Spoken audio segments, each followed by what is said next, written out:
한국의 행보가 이전과 다른 모습을 보이고 있어 귀추가 주목되고 있습니다. 그동안 미국제나 외국산에 의존하던 대공 무기체계 국산화에 열을 올리고 있기 때문인데요. 최근에는 근접 방어를 위한 함대공 미사일은 해군에 이어 배틀링 기관포형 시아의 WX 체계인 치아의 WS2 개발을 본격화하고 있습니다. 현재 추진하고 있는 시아의 WS2까지 완성된다면 한국은 독자적인 모든 근접 방공 체계를 완성하게 됩니다. 뿐만 아니라 장기적으로 진행 중인 엘산과 함대공 유도탄이 사업까지 성공한다면 우리 해군은 완벽한 독자 방공망을 구축할 수 있게 되는데, 이렇게 자국산 무기로 모든 근접 방공 체계를 구성하는 나라는 많지 않습니다. 이것이 어려운 게 방산 기술뿐만 아니라 제조 반도체 소프트웨어 기술까지 총망라한 기술을 확보해야만 가능하기 때문입니다. 유튜브 채널 24의 밀리터리 좋아요와 구독은 영상 제작에 매우 큰 힘이 됩니다. 지난 2020년 5월 25일 국방기술 품질원은 함대공 유도탄이 사업을 공개했습니다.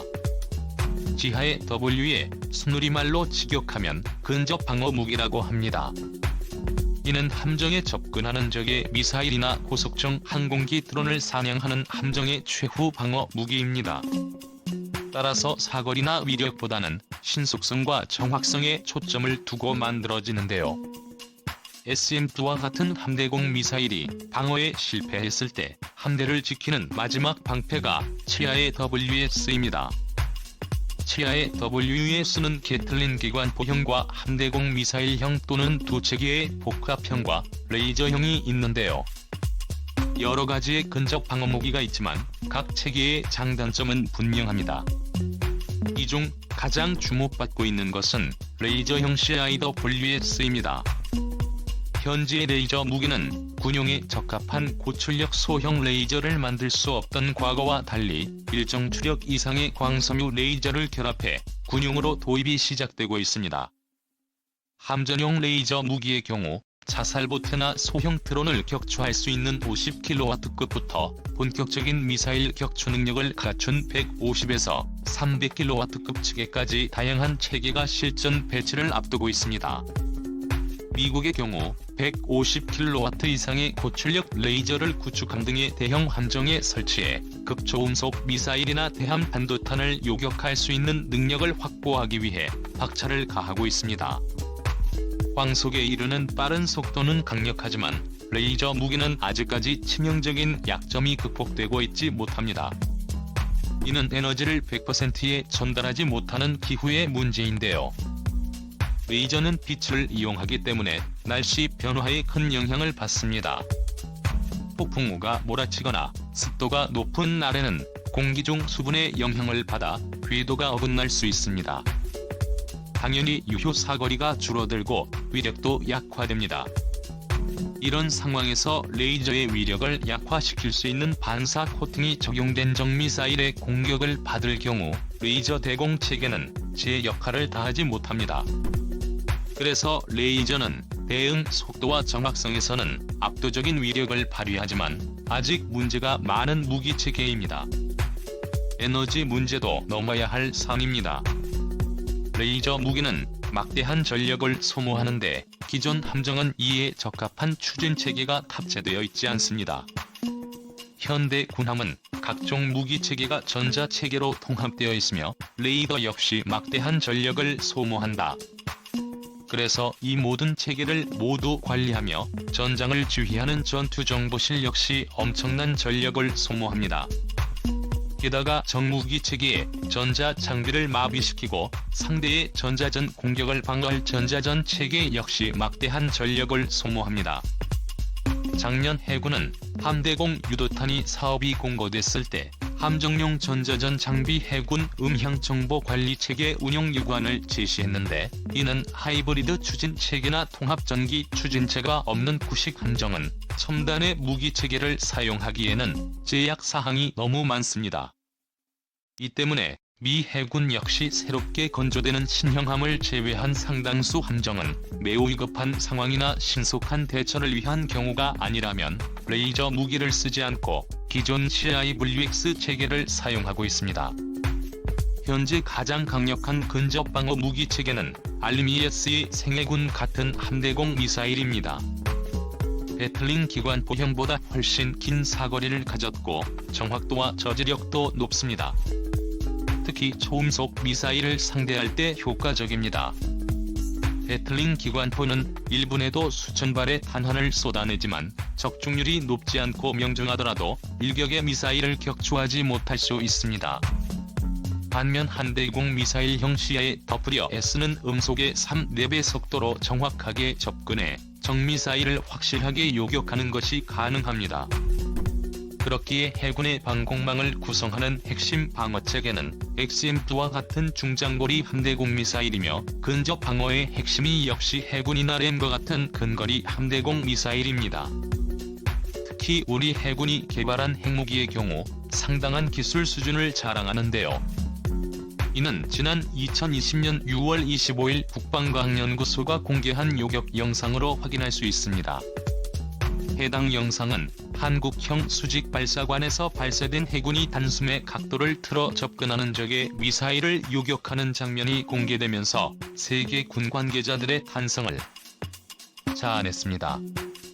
이 장면만으로도 해군이 얼마나 뛰어난 무기체계인지 알 수 있는데 우선 별도의 발사대에 설치된 됨과 달리 수직발사대를 사용하기 때문에 모든 방향에서의 공격에 대응할 수 있다는 장점이 있습니다. 함선에서 수직발사관의 역할은 상당히 중요한데요. 일반적인 함선을 발사되는 함정의 스텔스 성능을 떨어뜨릴 뿐 아니라 함정 구조물이나 사격 방향에 따라 많은 제약 조건을 갖습니다.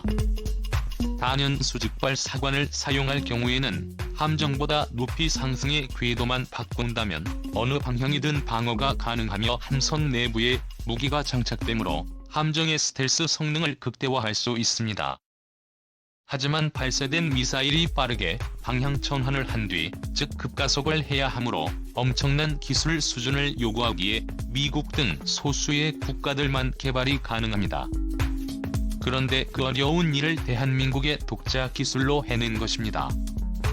뿐만 아니라 한국형 수직 발사대 KBS 하나에 4발의 해금을 탑재했음에도 미사일 발사 시 발생하는 화염을 처리하는 화염 분출구를 하나로 통합해 공간 절약까지 달성했습니다. 절약된 공간에 더 많은 무장을 탑재하기 때문에 미국산 수직 발사대보다 더욱 강력한 전력을 확보할 수 있습니다. 그러나 이렇게 효과가 좋은 무기이지만 치명적인 단점이 존재합니다. 현재 우리 대한민국은 레이저 무기의 도입을 앞두고 있고 해군 같은 훌륭한 시야의 W에 수용한 대공 미사일을 보유하고 있습니다. 그런데 주로 사용하는 군적 방어무기는 배틀링 기관포용 CIWS입니다. 배틀링 기관포는 높은 범용성과 준수한 위력을 낼 수 있고 어떤 함정에도 설치가 가능하기 때문입니다.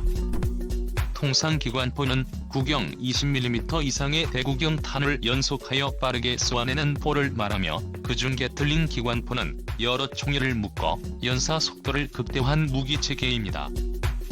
한국은 네덜란드산 30mm 기관포인 골키퍼와 미국산 20mm 기관포인 탤런스를 시야의 WS 무기로 이용하고 있습니다. 20에서 30mm 기관 포탄은 전차가 사용하는 120mm나 155mm 포탄과 비교해 위력이 떨어지는 것이 사실입니다. 그러나 1분에도 수천 발을 쏟아낼 수 있는 연사력은 근접 반적을 제압하거나 미사일을 요격하는 데 아주 효율적입니다. 특히 지상에 대한 근접 화력 지원이나 해적 소탕에 매우 훌륭한 역할을 할 수 있습니다. 일례로 미국이 운용하는 레이튼 공격기는 지해 이외에 이 30mm 기관포를 탑재하고 있으며 이는 현대의 주력 전차조차 뚜껑을 딸 만큼 단숨에 격파시킬 수 있는 파괴력입니다. 탑재량이 제한되는 항공기로도 이 정도 위력을 낼 수 있는데 수천 발의 예비 탄약을 적재할 수 있는 군함이라면 그 위력은 배가 됩니다. 바다나 지상에서 CIWS에 근접한 적은 말 그대로 갈기갈기 찢어질 수밖에 없습니다. 정확도는 좀 떨어질지라도 함정이나 적지상군을 상대로는 레이즈 무기와 함대공 미사일이 대신할 수 없는 막강한 화력을 낼 수 있습니다. 배틀링 기관포형 CIWS의 장점은 이뿐만이 아닌데요.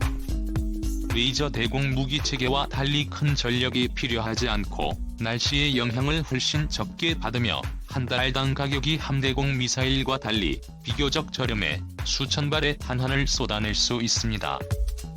그래서 범용성 높고 저렴한 게틀링 기관포형 CIWS를 다른 국가들에서 많이 애용하는 것입니다. 현재 한국이 개발 중인 CIWS-2를 개발하는 대표적인 이유 중 하나가 SEM2 불발 사건입니다. 레이시오는 SESM-6 등 미국의 고성능 함대공 미사일을 독점적으로 생산하며 대한민국을 비롯한 미국의 동맹들에게 레이시온이 미사일을 사용하도록 압력을 가했습니다.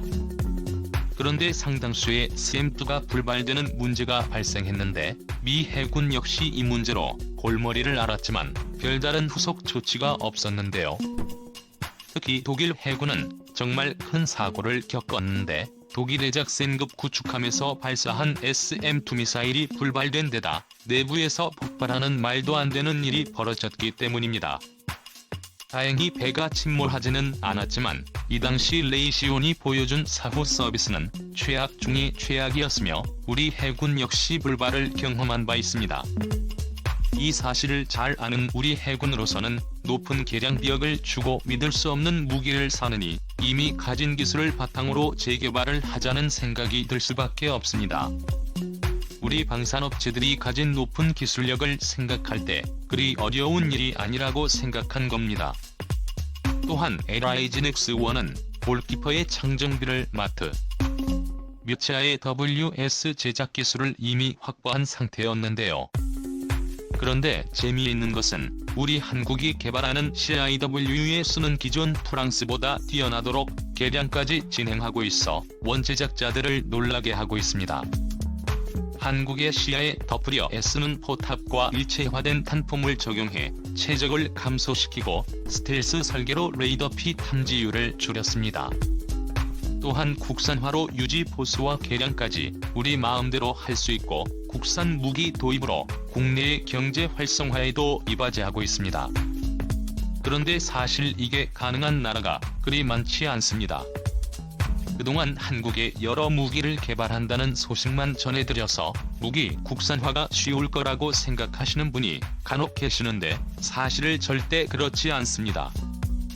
현대 무기 체계는 첨단 전자 장비 복잡한 소프트웨어 정밀한 부품이 필요한 복합 기술입니다. 이 모든 산업에서 최고 수준의 기술력을 가져야만 미래전에서도 쓰일 수 있는 우수한 무기를 만들 수 있습니다. 그런데 이 정도 역량을 가진 것은 미국을 제외한다면 한국밖에 없습니다.